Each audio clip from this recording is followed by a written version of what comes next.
from dirty cash to digital trash.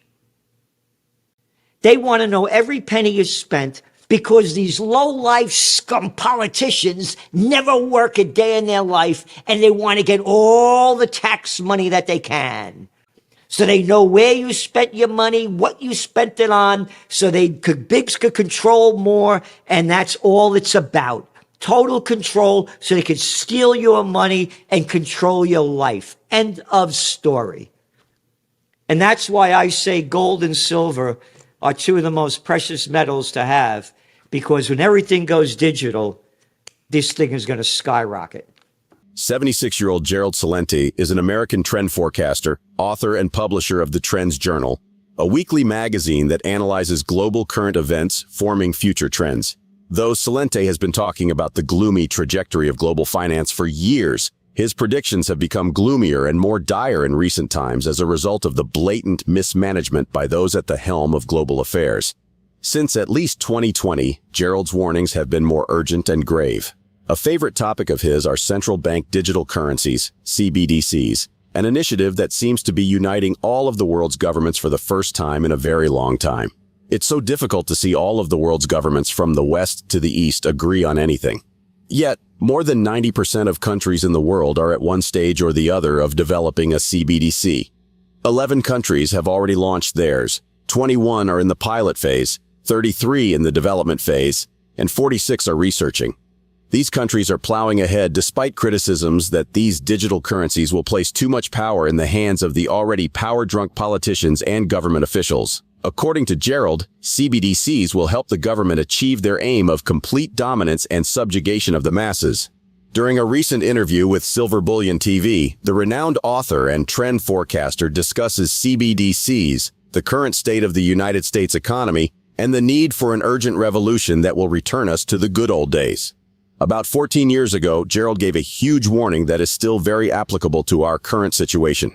He wrote, "Wall Street controls our financial lives. The media manipulates our minds. These systems cannot be changed from within. There is no alternative. Without a revolution, these institutions will bankrupt the country, keep fighting failed wars, start new ones, and hold us in perpetual intellectual subjugation. Over a decade and nothing has changed, only worsened." As we bring you clips from Gerald's recent fiery interview with Silver Bullion TV, ensure you like this video, subscribe to the channel, and turn on post notifications for more videos. Thanks and enjoy the video. And they're going to do, look, we've been writing about this since 2014 in your Trends Journal. This is old news to us. You look at the cover going back to March of 2020, from dirty cash to digital trash. And that's all it's about. Total control, so they can steal your money and control your life. End of story. And that's why I say gold and silver are two of the most precious metals to have, because when everything goes digital, this thing is going to skyrocket. Oh, don't believe me. Ask the central banks that in the first quarter of this year, they bought 155% more gold than they bought last year. They could care less about peace. All they want is more money. That's all they want. We need a major peace movement, or else World War III has already begun. The United States just sent another $1 billion to keep bloodying the Ukraine killing fields. Over $130 billion of our money just went there since the war started on February 24th, 2022. $130 billion as the country's rotting in front of us. The roads are a joke in this country. The subways, it's a night in Calcutta. The bridges are rotted. Homeless everywhere. It's a joke. But you got more money for the military-industrial complex. To me, the only way it's going to happen is when countries become more self-sustaining, self-sufficiency.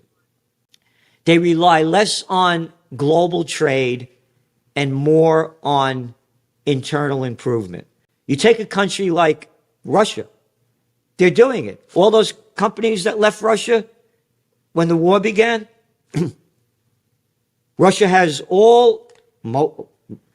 they have the natural and human resources they need to be self-sufficient. China, same thing. America, same thing.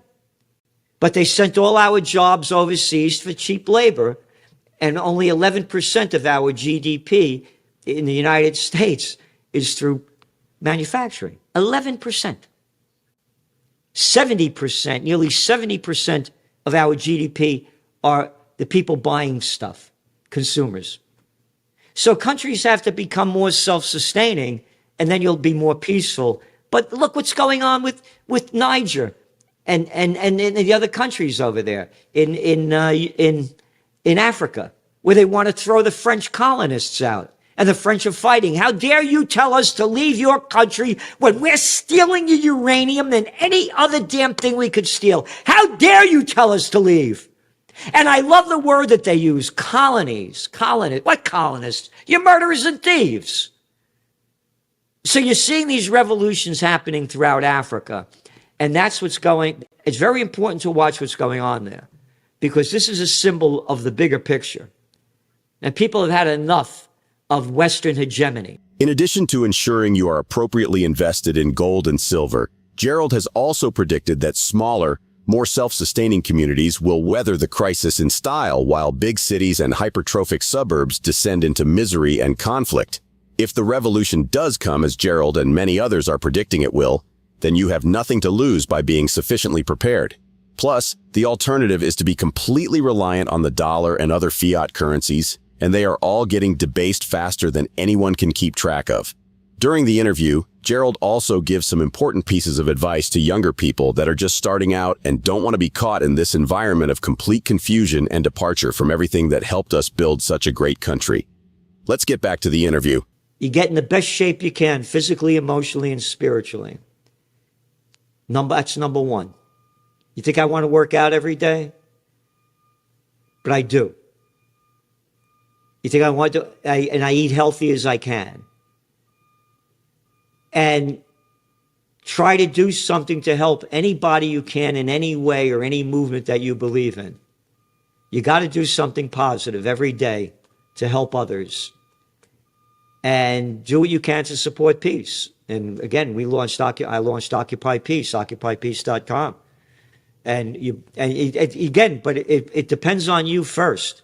Again, I have a sister, we grew up in the Bronx, and she broke her arm. She was 7 years older than me. And they put the cast on wrong. And gangrene set in her hand, and she lost 3/4 of her hand at 12 years old. She was in a nursing home. She had 2 strokes. I took her out of the nursing home. And I have her living up here. I have someone taking care of her 24 hours a day. She was dead when I brought her up here. And now she paints, she talks, she laughs, she jokes. And she sees people, again, she's 84 years old. She sees people and she says to the woman, she's in a wheelchair, and she says to the woman taking care of her, she goes, fatso, fatso, fatso. Fatso is an old term when you call people that are fat, fatso. She can't believe what people look like.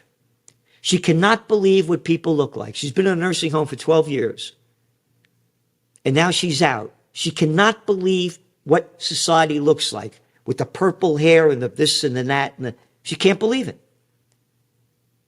Society is crumbling in front of us. And if we don't reverse it, and to me, we need a renaissance to bring back beauty, joy, and high spirit. Meanwhile, the Federal Reserve has announced another hawkish pause. On Wednesday, the central bank did not announce another rate hike, but signaled there would be at least one more rate hike before the year ends. But the economic cracks Fed Chair Jerome Powell always references in his speeches are beginning to show in a massive way. Yet inflation seems to be on the rebound again, with rising energy prices. According to Yahoo Finance, oil prices have climbed by over 30% since the beginning of July. Do you think inflation will start rising again, and how do you think the Fed will react to that? Will they hold rates for longer while the banking sector and real estate industry go belly up? Or do you think they will be forced to reverse course to save the economy? Let us know what you think in the comments section below. Also, ensure you like this video, subscribe to the channel, and turn on the notifications bell for more videos. Thanks for watching.